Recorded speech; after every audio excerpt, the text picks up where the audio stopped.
So we are back. We are. I was going to say live. It just feels like because of the Zoom. yeah. But John, thanks a lot for joining us on the channel. It's a pleasure to have you back as ever. No, I'm over the moon to be here, Quinny. I've had a quiet spell on the content front. Do you know? I think on my own channel, we had our series going, and I think we both just we had a couple of busy weeks, and then kind of lost track. But we should probably finish that at some stage and just see how we did. Yeah. But now wouldn't be the time to sell those players anyway. In fairness. No, I think Arjen Robben was selling for about an ETH after he scores his goal. Yeah. yeah. Okay, you win. But yeah, no, it's been quiet enough. I'm not entering as much at the minute. There obviously aren't as many tournaments, not as many rewards, unfortunately. So yeah, it's just been quiet with the end of the football season and kind of enjoying the break. What about yourself? No, but the market now for me has been really ticking on, big time. All the new MLS cards, obviously the rewards structure and everything as well. But I know for yourself, obviously, you're really heavy on FPL and that kind of thing. So it'll almost be a wee bit you've all of a sudden get some extra time and it's having a wee bit of chill and refocus. And you've been very busy in the market yourself. And the reason we've kind of came together to do a little videos, we were in a group chat and we were just throwing around some different strategies and theories at each other. And I was like, listen, let's just do a video and have some fun with it. Like you guys at home, any comments down below and anything you think me and John maybe stumbled upon some gold, anything you would add to anything we're talking about, or we're missing something obvious, drop it down there below and we'll catch that in the comment section. Yeah. But the one that you dropped out, John, was, which I just couldn't believe. I was like, wow, what a thought, what an idea, is should I sell all my rares and buy super rares? yeah. It's one of those, isn't it? It's one of those conversations. I think I heard it on Hybe and YNWA's podcast. When I first say YNWA, it sounds like NWA. It's just so you never walk up. Anyway, on their podcast a while back, I think I heard the conversation about there could be a case for people who come in with $5,000, come in with 10 grand, and just buy 5 super rares and not bother with D4s. But I was just thinking to myself, like, I know that I'm low on super rares, but I know I'm probably oversaturated in rares, which is good in terms of if I'm doing it for the trading long term, waiting for the next spike, selling these players, because I'm buying a lot of like sort of elite youth and players people will want whenever there is a boom. But in terms of SO5, I'm probably saturated in terms of European, in terms of the Champ Challenger, under 23s and global. Like I'll be able to field 10 D4 teams, you know what I mean? Like it's just so maybe for me I should actually be taking 30% of my rares, selling them and just having the discipline, even though you want the bigger names, getting rid of the Doku, getting rid of this guy, getting rid of that guy, and just buying the competitive SO5 super rares to compete in D2 and D3. Do you know? And I think it's probably the right thing to do, but I find it hard to do it because inevitably you have to get rid of a player who you know and love, or a player who is a better player, to get for the same sort of value or even double or triple the value a lesser known super rare. Do you know? Yeah, totally. It's hard to get rid of your Depay to go and buy a bloody Louza, your man from Nantes. Do you know what I mean? It's hard to do that. I think the thing we all kind of get with super rares when we're first on, and because as well when you first join the platform, super rares are one of the first things everyone is looking through the window at. Like, oh, I can't wait till I get one of them, or I'd love one of them, because to almost everyone, it's not something you'll buy day one. Whereas a rare, obviously you will. But as you get closer to them, and as you say as well, the kind of the propensity is like, oh, I'll settle for somebody who I might not buy their rare of, but I wouldn't mind their super rare.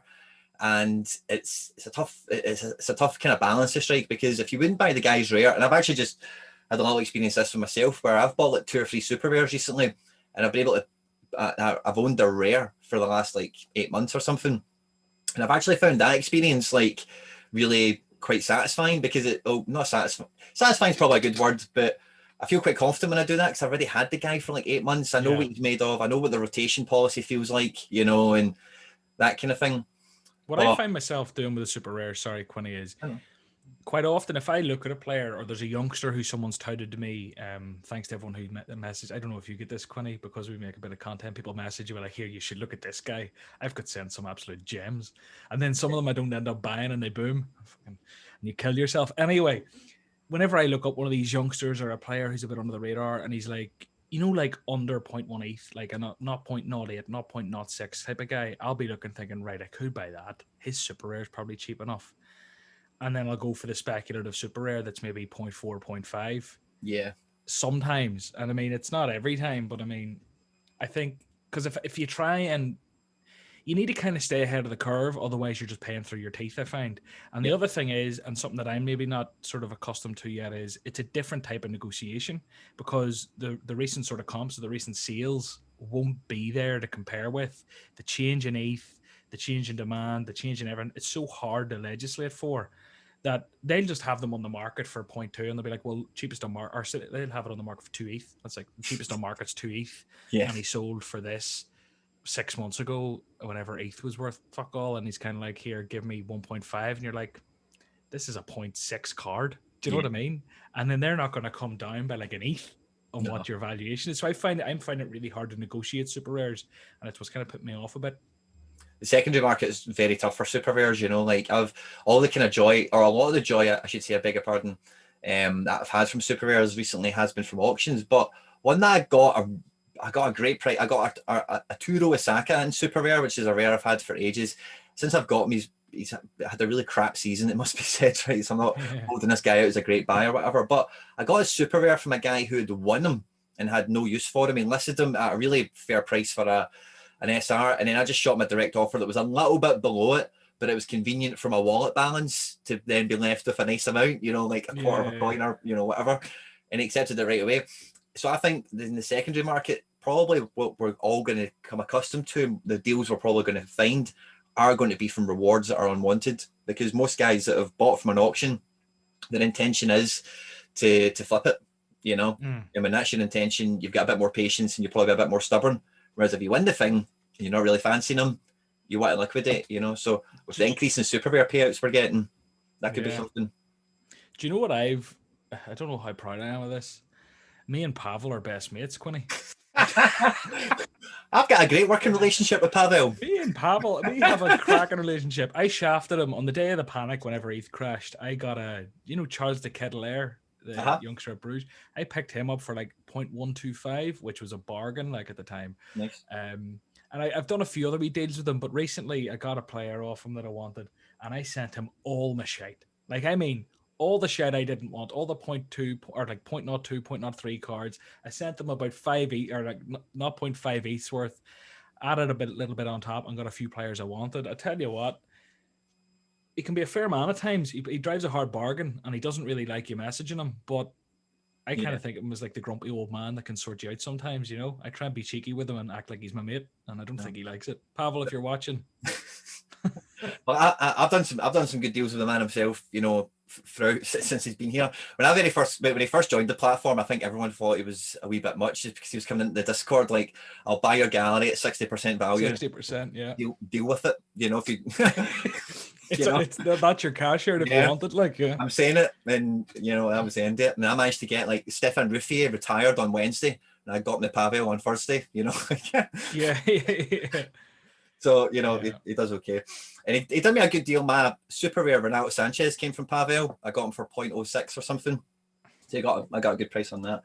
But the secondary market can be difficult. Sometimes guys like Pawel as well, you will get a good deal out of. But a lot of the time, a lot of these kind of pro trader guys, you know, as you were kind of saying earlier on, they can be quite stubborn.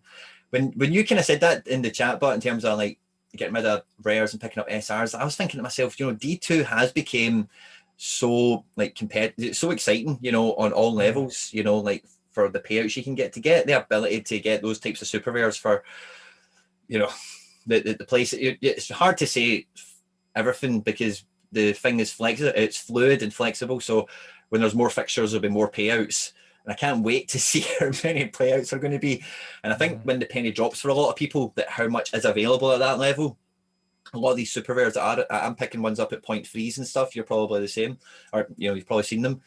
That will go away, you know, because when you see how much in a massive game week, when Europe's on, Asia's on, America's on, America runs to November for the regular season, and then you've got playoffs. So you've got America for the calendar year almost. Europe comes back in August. Japan has some breaks, and so does Korea and whatever. But I think they catch into September-ish, if not October. So there's going to be a good like 3 months at the back end of summer where the rewards could be insane. Yeah, you see, the thing I think, Quinny, right on the super rare chat is, and it's something we can maybe get onto after this, is obviously there was that kind of leaked investment thing, value in SoRare billions and whatever else, and how much truth in it we'll never know. But if we want to just speculate around that, I think we could very much, I really do feel like we're kind of in a period, and I would like to chat to you about where I think I see SoRare going, what features I think the platform will be, and what I think their grand vision is. It's not me groundbreaking, they've said most of this, but it's just whenever you try and actually put all the pieces together and think about what SoRare could become, it's kind of ball tingling. Do you know what I mean?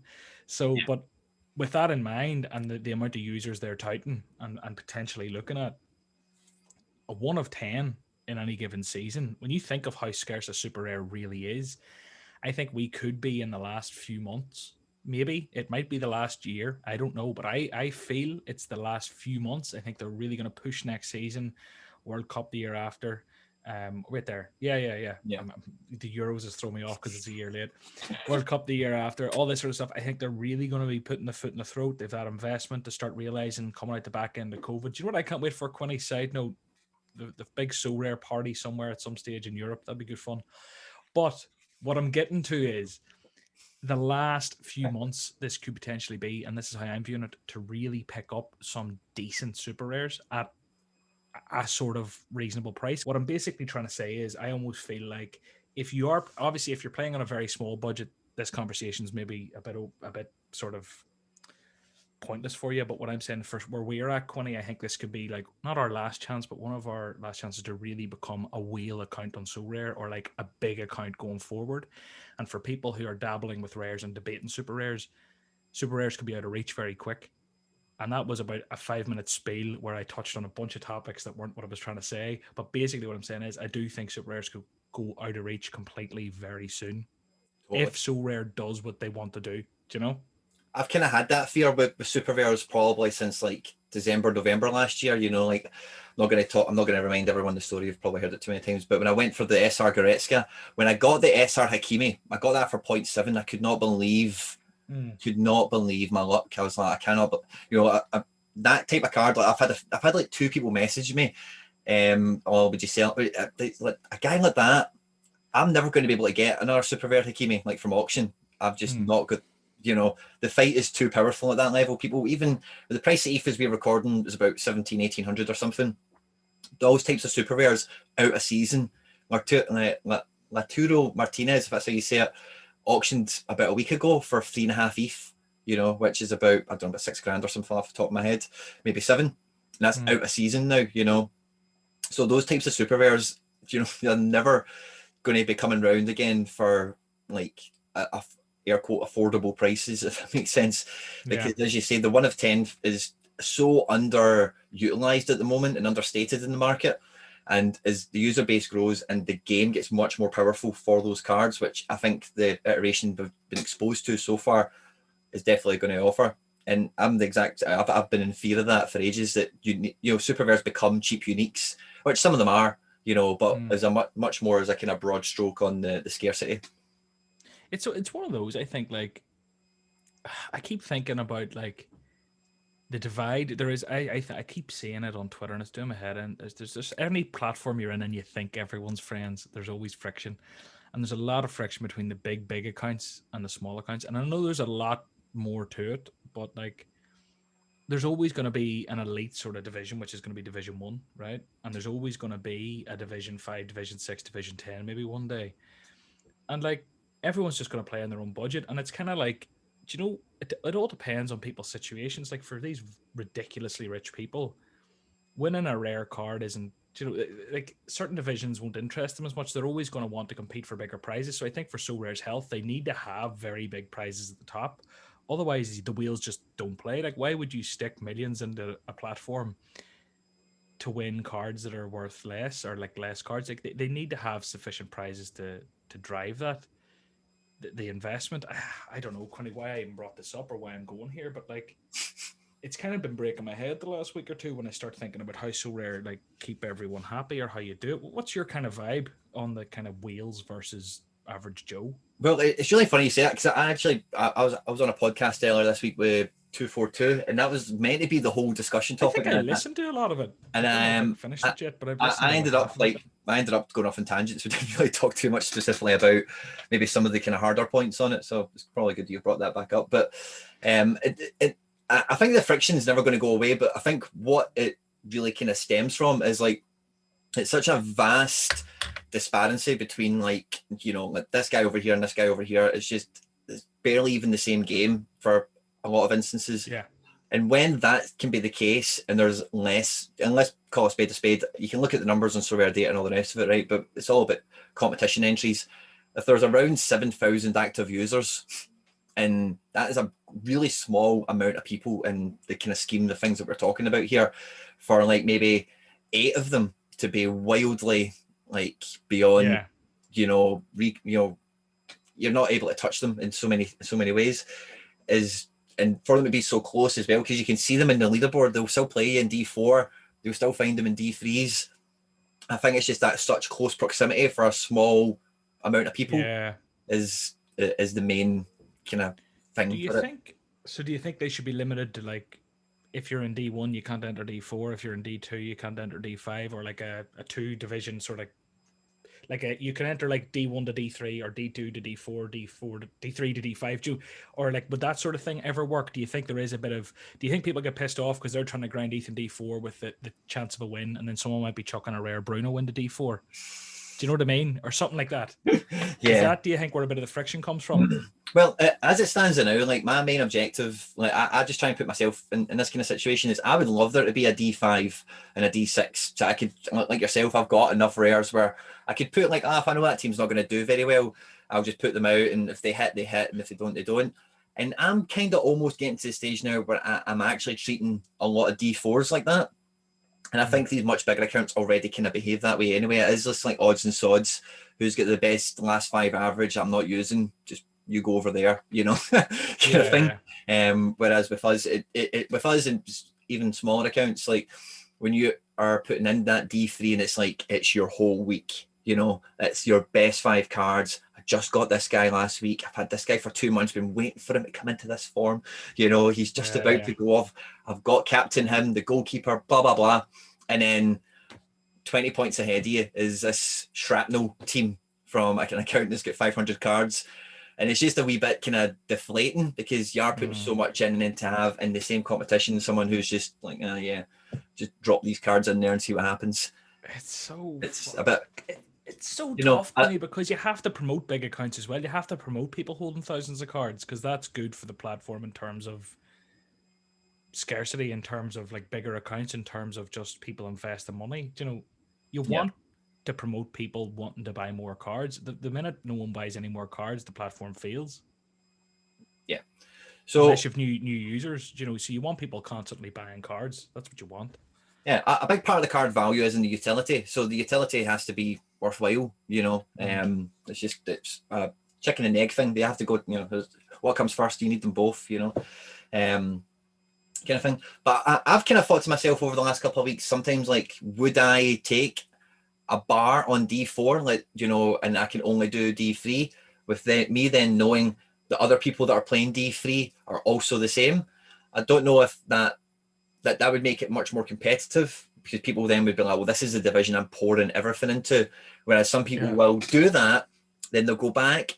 Me and you're both bad for this, John. I think you're maybe a wee bit worse for it. Go back and edit your teams. How can I get more lineups out? Okay, so and then they dilute it down. Whereas if you take that ability away, I think some people maybe lose a wee bit of enjoyment. And then number 2, I think all the competitions become so much more concentrated and competitive that you don't get that fluky chance of, you know, that this guy who's been on it. I think somebody won D4 in their very first match day. I don't know if you remember that. It happened ages ago. No. But, you know, those types of things, then I think they become a bit harder to happen, and you need a wee bit of, I think you do need a wee bit of that variety, that spontaneity of, I've put this team into this competition on the chance, and it's paid off, you know? I think, like, I don't, maybe it would just be terrible and not work. But off the top of my head, I'd never even thought of it before and I threw it out there. But like, if you kind of said to people, because I mean, with this academy, they've mentioned that if you enter D3, you're not eligible for the academy. They are clearly doing this type of, if you're at this level, you're not eligible for that. If they had like a sort of 3 division system where it's like, if you're in 1, you can go 1, 2, 3. If you're in 2, you can go 2, 3, 4. with that, even just a 3 sort of division sort of bracket, and maybe it's terrible, maybe it's flawed. I have not thought it through. I thought of it in the last 20 minutes. Maybe then Division 1s, who are the big boys, aren't eligible for D4, but they can do D3 and they can do D2 and they can do D1. There's still a lot of utility there, but throwing out a shrapnel team at D4 to grind 0.02 ETH, which, let's be honest, if you're in D1, it's a drop in the ocean to you. I don't care who you are. Now it adds up, I get it, but let's be honest, it's less than 0.01% of one of your cards probably. And that maybe would ease a bit of tension with these people who are coming in with much lower budgets. Maybe something like that needs to happen. I don't know, but it's such a tough one because I kind of sit in the middle, and I can't wait. When I'm starting a podcast, as you know, and people listening have probably heard through that, it's coming soon. Bit of work in it, but I can't wait to talk to all sides of the argument here because I really just want to hear everyone. I want to get someone who really passionately hates whales, and I want to get a whale. I want to get them to go at each other because, geez, I think it's just such a sensitive topic. I don't envy SoRare and their decisions. I really don't. I think that line in the sand that they've drawn when the Academy League does come out, like if you're in D3, then you can't have access to this. It is going to force a lot of accounts into some really big decisions. And I think, for the people that are, because getting into having to really do well consistently in D3, you do need super rares, right? But the way D3 has now been built prize-wise, I think you'll find a lot of these whale accounts will try and keep some of the D3 super rares they've maybe bought for the higher divisions now, or maybe even the special weekly, depending on if they have a rare equivalent or not. They may be a bit happier to, because you can only win rares now in D3. So I think there is going to be a lot of positive change in that respect as well. And, we still don't really know the full details of the Academy thing, but they do need to be careful, of course, that it doesn't hold people like prisoner and give them Stockholm syndrome, in that respect. No, I get you. That's a huge concern because I'm right in that sort of bubble now where I think I have 6 or 7 super rares. Maybe 2 or 3 of them are highly speculative, and maybe only 4 of them I could actually use. 4 of them I could actually use. And even they wouldn't create a full team of super rares to go into like D2. And you'd need a perfect week for that to do anything for you. Yeah. In D3, like I could probably get away with like a champion. Could I get away with a champion? No, I could get away with a challenger and then an all-star D3. But again, it's like, is it worth those 2 lineups for whatever this academy is going to be? Whenever they mention it, the amount of XP up for grabs, the amount of ETH up for grabs, and the amount of cards up for grabs. Like I think that I rated on one of their Medium posts, like up to like 2 grand's worth of ETH was like the upper threshold of this academy. And I don't know the time period that's over, but like I'd be sitting thinking like, is that worth it? And you're right, it'll get to the stage where like, well, buying your first super rare and chucking in a speculative D3 won't happen anymore. So if you can't buy 1, if you can't buy 2, you're not doing it. And maybe buying 2 to enter 1 D3 team isn't worth it for giving up the academy. So maybe realistically, to advance from the academy in D4, you need to buy 4, 6 super rares. Yeah. And that's a large investment. That is a large investment for 99.9% of the world's population. I think their main workaround on that is just how deep the special weekly is, because well, that's fair, because I was saying this, I've been doing a lot of stuff this week, but I was on a podcast with Fantasy Gaffer, and I was saying to him, is like, if I was brand new right now, I would be, and let's say you've been on since we did the build battle thing, or maybe just shortly before that or whatever, you've probably been in D4 grinding the ETH, and you've maybe got quite an eclectic team, maybe 3 Asians, 4 Americans, 2 Europeans, that kind of thing.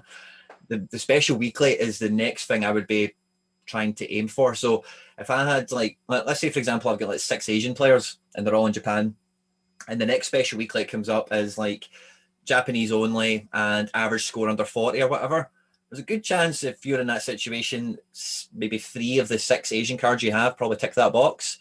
So then it's all right, okay, is there 1 or 2 other guys, whatever you need to fill the criteria, that I can afford, that I was kind of looking at already, that I can use this week for the special weekly? Yes, there is. There's 1 there and there's 1 there. Boom, boom, pop them off and throw them in. And then, you know what? Congratulations. You finished 16th. Here's a tier 3 super rare for your troubles.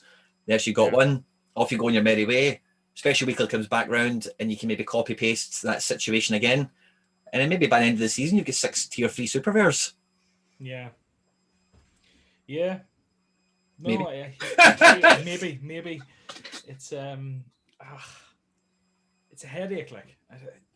The the thing I don't like again about the divisions, and again, Quinny, you're much. To be honest with you, I'm one of these guys who makes content about SoRare and loves buying and trading cards and entering competitions. But you definitely know it better than me, right? So shoot me down here. But something I I hate about it, not that I hate about it, but something that worries me is like, and I hear talked about on the SoRare Andrews podcast. I really enjoy it. They talked about it before, and it's about this kind of like, it's almost like the progression is from the top down. It's not from the bottom up. Like Yeah, I like that point as well. I've always said, when I say I've always said this, I said this a few months ago in a video. That's something I would love to see, and I don't think it's too much to ask. I really don't, Quinny. For the winner of a Division 4, just the winner, to get a Tier 3 Super Rare. I don't think that's too much to ask, because that facilitates progression for whoever wins that. But maybe, what's that, 100-something cards per division per year? So I don't know, maybe they don't have the beans in the tank, but like... I'll stop you there, but if you don't mind, right? See, what I've been kind of thinking as well, remember I was kind of saying earlier on, I can't wait to see like a really big game week. If the game week gets so big, I think we will see this. I think that might be built in to the reward structure we have. And when there is like so many teams and so many players all on, then we'll get the tier 2 unique back in D2. We'll get the tier 2 super rare in D3, and we'll get a tier, we might get that type of thing where it is jam packed. There's prizes all over the place. They've got plenty of scope to dish them out. It might come back. It might already be there, but now we've, the very first game week we've had of this thing, it's only been MLS and the J and the K League that have been on, which is about 60 teams, which is still a fair amount. But then when you add in the whole J League, not the whole J League, the whole Jupiler League, the whole Eredivisie, and then everything else on top of that, then it goes to like what, 90, 100, what's the count? That's 110 teams or whatever, potentially all fighting off.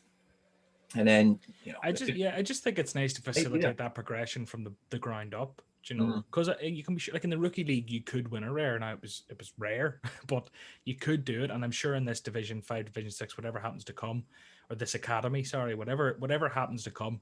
I keep talking about Division 5s and 6s. That's just where I see it going. But anyway, I think being able to win the card from the division above is kind of critical. And even if it's just the winner, that's okay. Now, I understand you can't give out uniques every single week, because there probably just aren't enough. Maybe there are tier 3s. There probably actually are. Yeah. Well, the reward in D2 was a tier 3, a tier 2 unique. Yeah. That was the reward in D2 for ages. So they can. Yeah. But look, bottom line, I just think facilitating that progression from the ground up is better than the way it is now, where it kind of goes back to the first sort of thing we talked about, Quinny. It's the coming in and just buying super rares, like starting at the top, because you'll win rares, you'll win more super rares, you'll win rares, and then you can enter your D3s and D4s. If you just come in and buy 5 super rares for D2, that's probably a better place to start, because then over time you'll fill up your D3s and D4s. If you start in D4, you're not going to fill up your D3s and D2s. No, that's true. Bar a severe amount of luck and maybe the special, So I don't know. It's one of those. No, I'm with you, man. I again, in terms of the depth of divisions, it's definitely something that'll have to come with time as the user base grows, because you, like we were kind of talking about before, a big part of the card's value is the utility, and the more utility it has, or the better, that seemed to be the value increases. For the more users that get into a situation that you've kind of expressed, and I've kind of been in the past as well, sometimes you look at your gallery and there's just a little bit too much fat on this, I could do with shifting that 5, and those 2 guys, if they don't play this month, I'll move them, But the more users that get to that stage, where there's not the utility for all the stuff that they end up gathering, you then find that people will then kind of be a bit more economic and cut down, and then that's something you would want to avoid as well. So I think opening up more divisions would be good for this type of thing.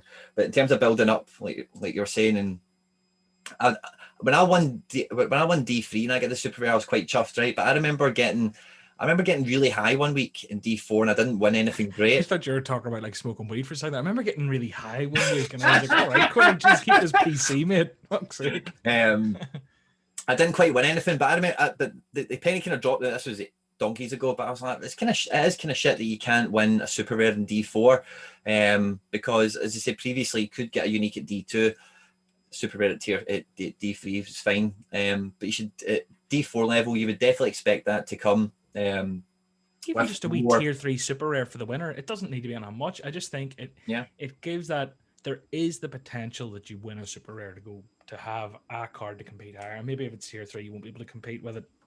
But I don't know. Maybe it's not enough. Maybe it's too much. I don't actually know where it is, but I'd like to see it. Completely.